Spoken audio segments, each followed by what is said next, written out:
Good. Thanks for having me. More than welcome. Pretty bright and early. I hope I haven't got you guys up. Not at all. Hi, how are you? Come on in. Thank you. And we've only got you for a little while this morning, haven't we? Yeah, I'm shooting off soon to go sit my Class 2 truck licence. So you take the mares to say to the Waikato to be covered and you bring them back yourselves? Yeah. So pretty much by doing that we're only running one vet, one crush, and I see all the stallions cover the mares. So by doing that we can monitor and see how the mares react to the stallions, see how the stallions work, and just give a report back to the vets. A lot of it's about reducing risk as well, reducing, you know, sort of increasing your chances of conception. Our mares ovulate on the trip home. We find that very rarely do we have to cover a mare twice. Yeah. Our pregnancy rates are really high for that.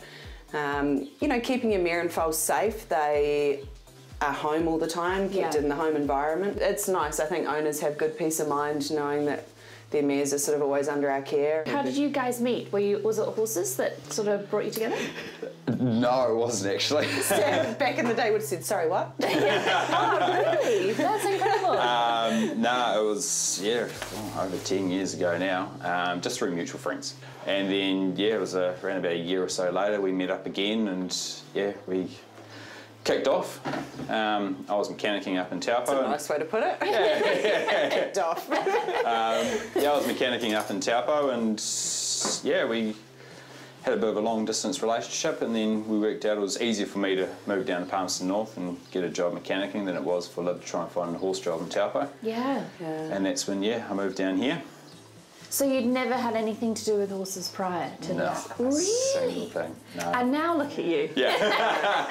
And it's just so fortunate that he's really natural. People can be really good at their job, but to do this job really well, you've just got to have that something else. And luckily, you know, Sam's got that with the horses, and you find at Karaka people are just constantly complimenting him on his ability on the lead to manage the horses. And is it your dad that's been quite involved as well, building around here? Yeah. My dad has helped us since day dot. Really? Yeah, Sam's parents have been amazing. Yeah. Are they horsey at all? Or? No, not at all. Okay. No, both of our families aren't horsey. Wow, that's insane, Sam's parents and my mum, you know, my mum's the backbone of this farm, and as far as childcare and feeding people and you know, just keeping things going. And you've got some exciting times coming up with a new one on the way as well?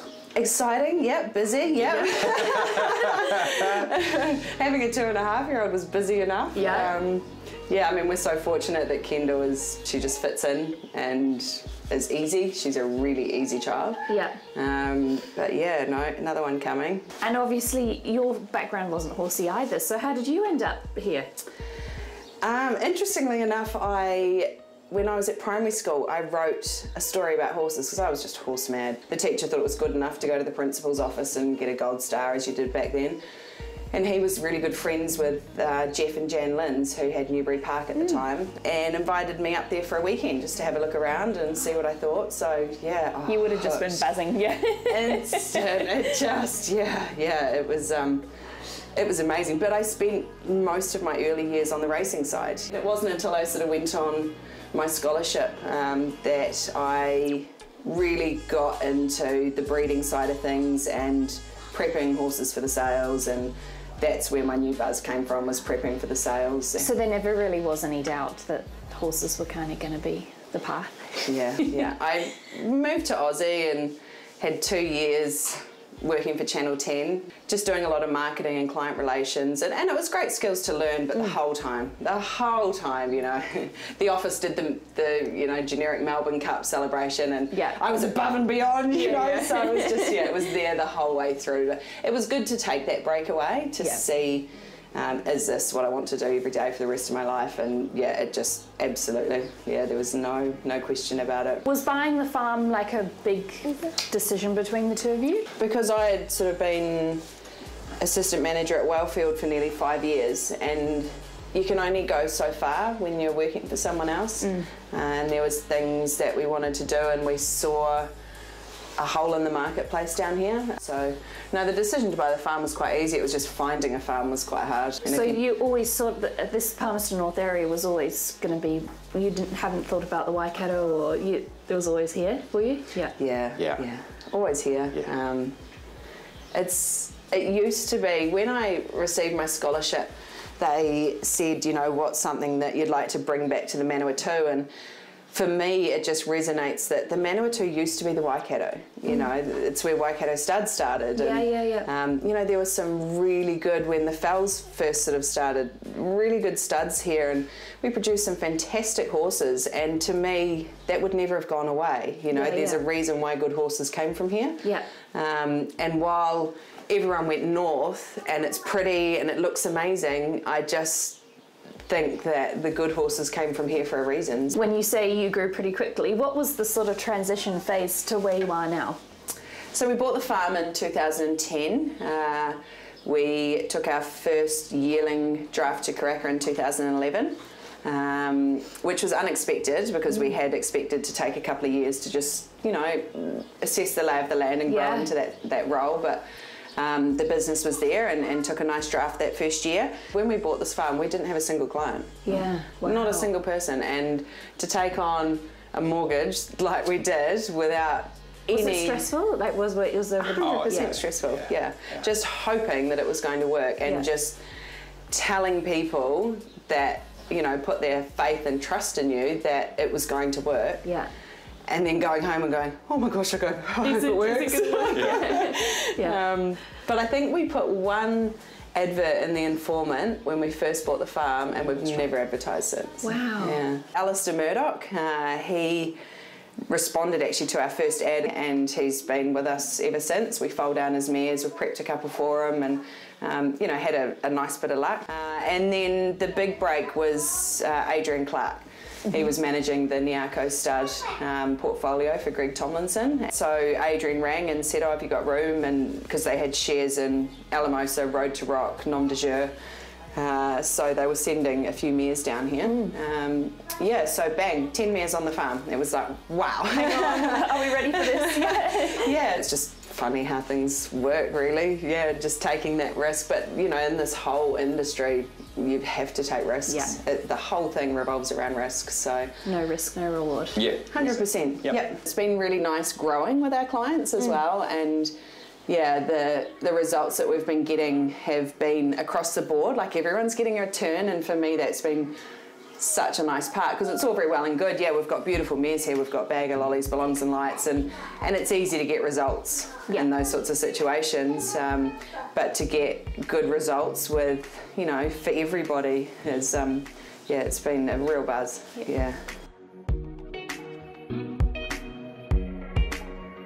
So this is the main barn up here? Yeah, this is the main yard.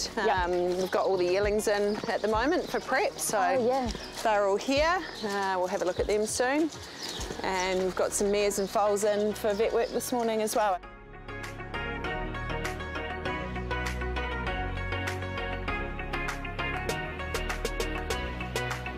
The way you raise the horses here, I know you have a real belief in what you do at Highden. We absolutely do. We raise foals, I think, a little differently from other farms, and whether that's what is producing good horses. I think it does play a part in it. So we have quite a few rolling paddocks, as you would have seen out the back there, and we encourage our foals to be raised out there. We like to have fit mares. I don't see the point in having overweight, heavy mares. They don't teach a foal athletic ability. You can also have a lot of trouble when it comes time for reproduction and foaling down. The way we physically raise them on the farm, these yearlings, as they come through, they alternate between time in hill paddocks and then time on flat paddocks as their body develops and changes, and we just put them in the paddock that they need to be in. You know, it just builds a good, strong structure, and then you put on top of that the early education. You know, you can go out on our farm and I think there's probably only one foal that won't come up to you and, you know, and interact with you. So, the way that we teach them confidence, you know, that's right from day one. We teach our horses self-belief because you know, if a horse goes out and thinks that it's better than everyone else, well, that's what I want our horses to think. I thought it was pretty important to talk about some of the graduates that have come off the farm here. There's been some really notable ones over the past sort of 12 months or so, and even further back than that. You must just be so proud. Is it surreal to have that success? Oh, that is the best word you could use, yeah. Because, you know, when you just give everything your all and you try your very best, to get success from that is just amazing, because, you know, we all know how hard it can be to try your very best and it's not quite good enough. So, and it's been with, you know, sort of mediocre stallions, and, you know, it hasn't come out of top class mares, and it's been for numerous owners. It's just fantastic. It doesn't really get any better. It really doesn't. You know, and to be in Hong Kong, where I believe, you know, they've got the power and the finances to source the best horses in the world, and I believe it's a really competitive stage. To be performing the way we are over there with our graduates is, that's huge. And we've had success with, you know, horses that were passed in at Karaka. You know, people didn't think were good enough. You know, we've had success, well, Pinghai Star was a good example of that. We've had success with horses that didn't quite make it to Karaka. She's Poppy's just recently won a Group 3 race. You know, we couldn't quite get her to Karaka. She just grew all long and lean, and so, you know, she's still come out. And Orbity, who was in our second draft, you know, she won 5 stakes races and we couldn't sell her at Karaka. So, you know, Cornerstone, one of the first horses that we bred and raced ourselves, you know, he won 2 races this season for us, and, you know, his wins were just as thrilling as, you know, Beauty Generation being named Hong Kong Horse of the Year, or Bag of Lollies winning Broodmare of the Year again for a second time. So it's all success and it's all wonderful. We talk about the success on the track, but you've also had massive success in the sale ring. Is that a different buzz? It's a completely different buzz. Is it? Yeah. Yeah, well, you're dealing with, you know, people's investment. You're dealing with life-changing sums of money for people, and I always relate it to, you don't realise how long you've been holding your breath until your horse is sold at Karaka. And it's just this, oh, you can breathe again. Yep. And the drive home is always, you know, you just think, oh, you know, my chest isn't tight anymore. But yeah, the success at Karaka this year was just, it caught us off guard. Really? Yeah. It really did. You know, we knew we had nice horses, but I think just to get that validation that we'd done a good job. I mean, we were leading vendor for both Book 1 and Book 2 by average, 3 or more sold.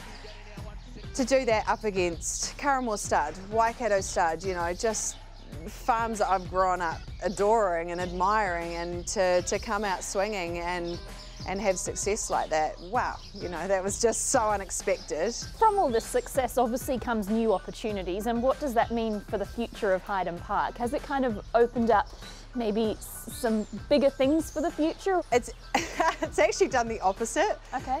It's allowed us to refine, Yep. to work for people that we really enjoy. You know, when we started the farm, it was open gate policy, and we had numerous owners. I'd spend days and days doing invoices because we had so many owners, and so to now have the owners that share our vision, that that enjoy the way we operate with their horses, you know, we're sort of no expenses spared, and what your horse needs it will get here. To not have limitations, to allow us to do our job properly is really, really good. We really appreciate that. So, and also to be surrounded by owners that are investing in the bloodstock to help us get to where we want to go. Yeah. To continue this success and continue the achievements on the track and in the sale ring. What more do you don't need any more than that. You know, and bigger isn't better. I don't think Highden's ever going to be, you know, 500 acres and, you know, draft of 30 at the sales. I think we do what we do really well, and, you know, just stick to what we do. And, you know, we've been told before that we are treading water, but we don't think we are. We would rather just look in and continually self-improve. And yeah, it's great to have Beauty Generation in Hong Kong, but we haven't had a big horse in Australia, you know, so that's the next goal. And, you know, there's always goals and ways to improve ourselves. Yeah, and just obviously changing our yearling draft a bit, doing more for ourselves. and less outside horses. That is, you know, an adaptation to the business. And yeah, but no, any big plans, and just focusing on family. Yeah, just yeah, taking some time to catch our breath, because it's been a pretty hectic first 8 years.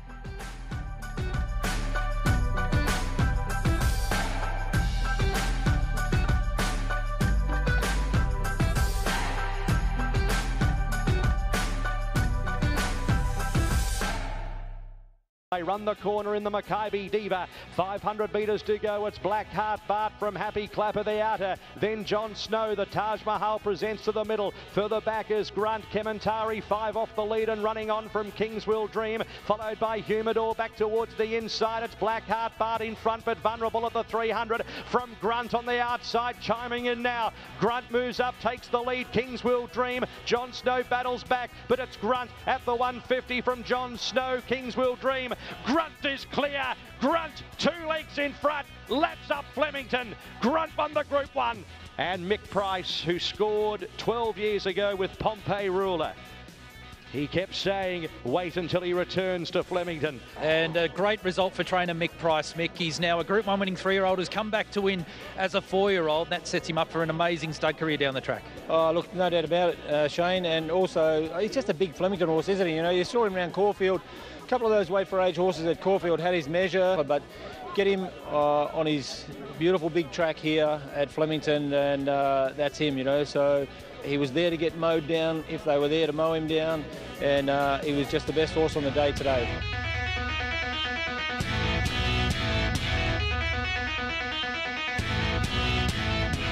It's probably best that we start at the beginning. And how did the mating come about?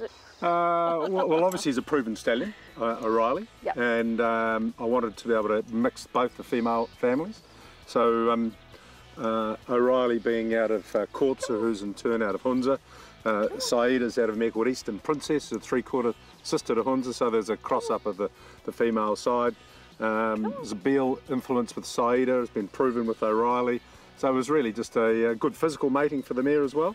Speaking of Saida, obviously it's a family that you've enjoyed a lot of success with. Tell me a little bit about that. Oh, Cherry and I bought Saida from Patrick as a yearling. As a yearling, one of the first horses we bought together, and we raced it. Roger trained her. It's a filly that showed a lot of ability, and unfortunately had a tragic accident in a race up in Avondale. Guineas. Yeah, we were able to save her, and she's gone on to produce not only Require here, a mare called Lady Saida, but of course Ocean Park, who has been a great revelation for obviously the family, but also is doing a great job at stud at the moment as well. Require was a pretty good mare herself. We probably didn't get to see the best of her, is that fair to say? Yeah, she had a sort of a challenging sort of issues going into racing. She won a couple of races very, very well, but then she was unable to replicate that form going forward, like a lot of race mares. She had a bit of a sodium deficiency. Yeah, she did. She had a sort of chemical imbalance that stopped her from being able to show her best on the track, but she was a nice mare. Do you remember Grunt as a foal? Yeah, he was a leggy sort of foal, not unlike this one. Not a big robust individual, but an athletic style of foal, good healthy colt. So he ended up going to the 2016 sales.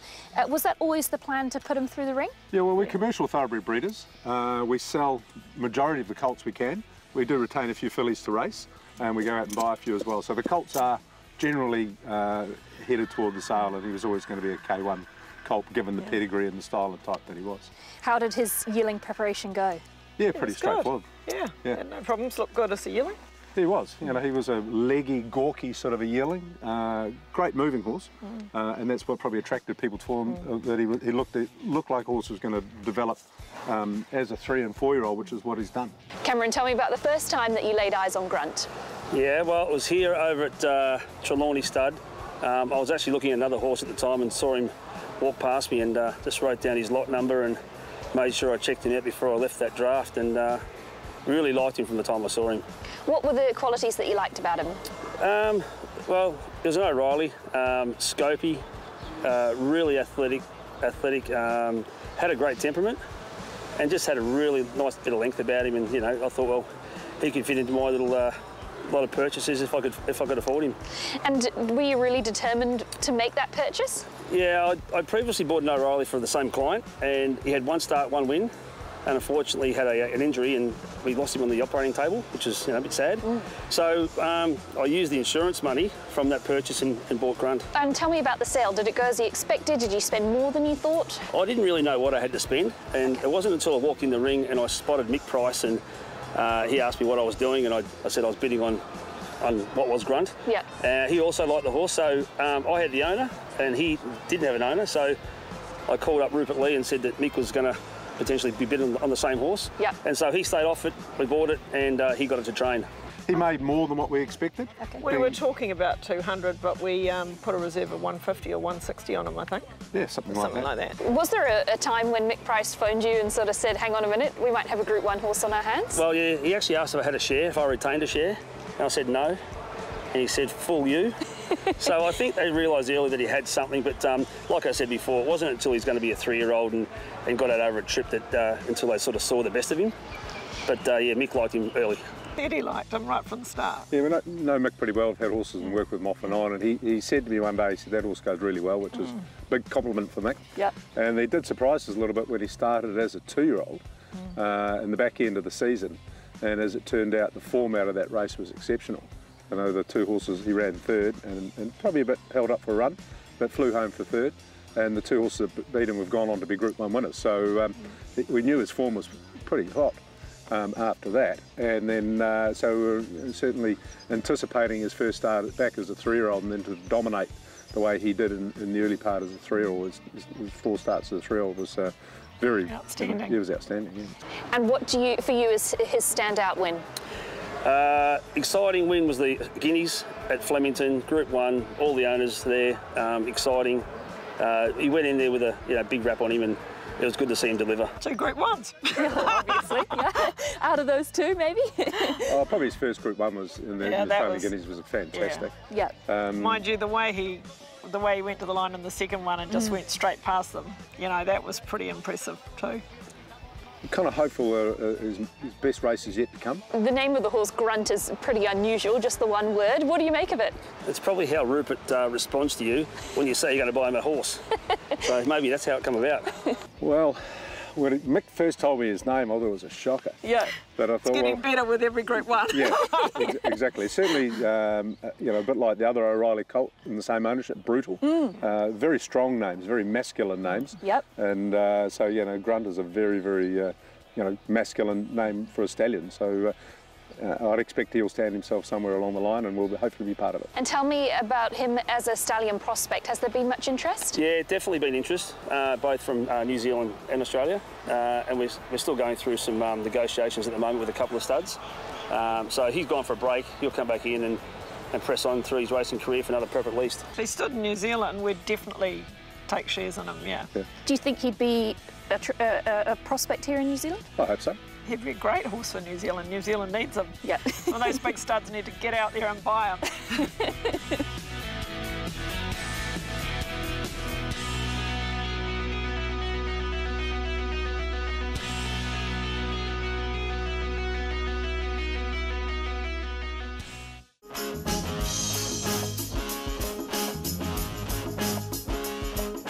So they've completed day 4, which is the first day that they learn to follow the humans around when leading.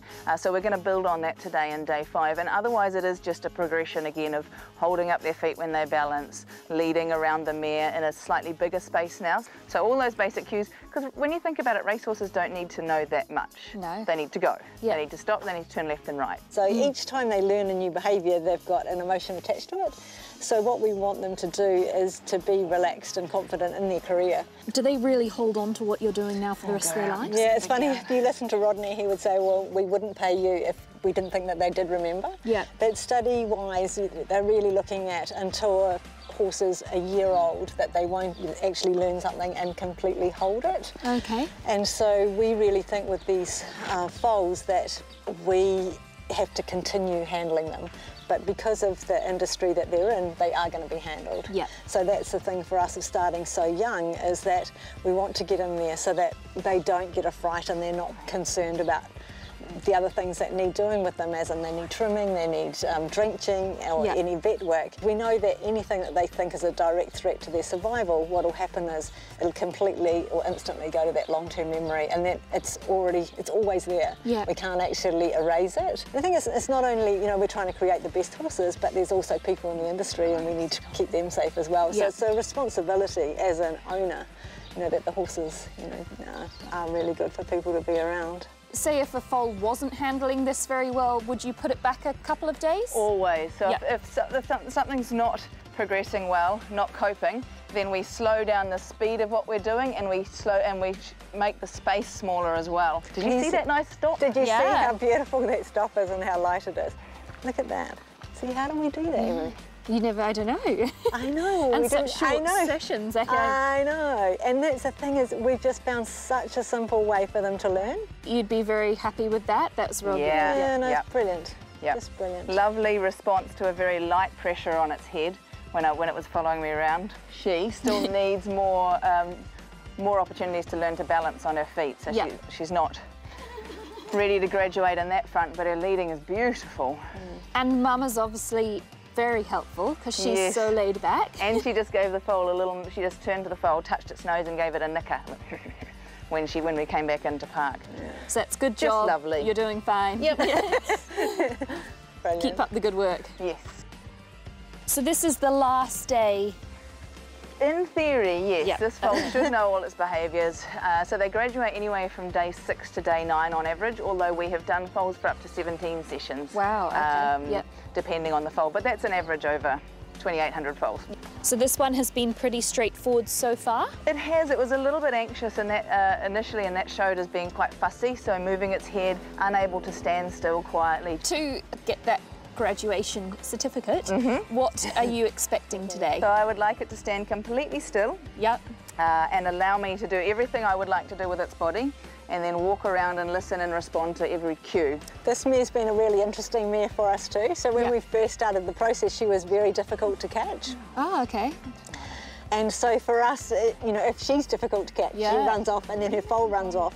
So then, of course, you're almost starting a new generation of foals that are difficult to catch. So its ears are just back like that? That's just listening to you? It's it is just paying attention so far, So Kirsty's holding this mare here, so see how she's quite interacting with Kirsty. She wants her head rubbed and things, so she's not, her focus isn't fully on the foal. So she's comfortable that we're happy, she's happy for us to work with her foal, which is brilliant. At this stage, no difference between colts and fillies? No, not in their actual learning ability. No, there's not. We do tend to find the fillies might be a little bit more kicky at the start. When Sally was saying that their foal had kicked quite early on and she was a filly, so I would have expected that. The colts tend to be more up. It's play day. They're more up front with you. So this reaction here, is that naughtiness or is that playing? A mixture? Sally's still laughing. But it is still a little. And this is exactly why we have a no end to our graduation. You know, so he will just do another session. You know, we talked about them needing to have a certain level of arousal in which to learn. So I've just maybe gone a little bit slowly in this foal's progress. So it's not focusing, not staying on task so well. So it's playing, because that's what, you know, juvenile horses do. So this is the foal, you might recall I said at the beginning, she really struggled to keep her feet still, and she's still the same. So I'm still seeing if she's stressed or bored. Is that just a sign she might be a little bit hot? That's just probably, that's what she's going to do for the rest of her life. If she's stressed, she'll move her feet. Whereas some others will freeze, you know, or shut down, or do different things. So she's always going to move her feet. The amount more quickly, the more stressed she is. The amount of movement that a foal does comes from the mare. So this mare, because she always ran away when we used to go and catch her, she's always moving her feet a lot. So what you'll find is that foal is used to moving a lot. Whereas if you'll have a mare that's just very calm, its foal doesn't move around as much. And so it just generally becomes more calm. So it's very learnt behaviour. So that's your nurture, really, isn't it? Next week on Kiwi Bred, we focus on Cambridge Stud with an exclusive interview with new owners Brendan and Jo Lindsay.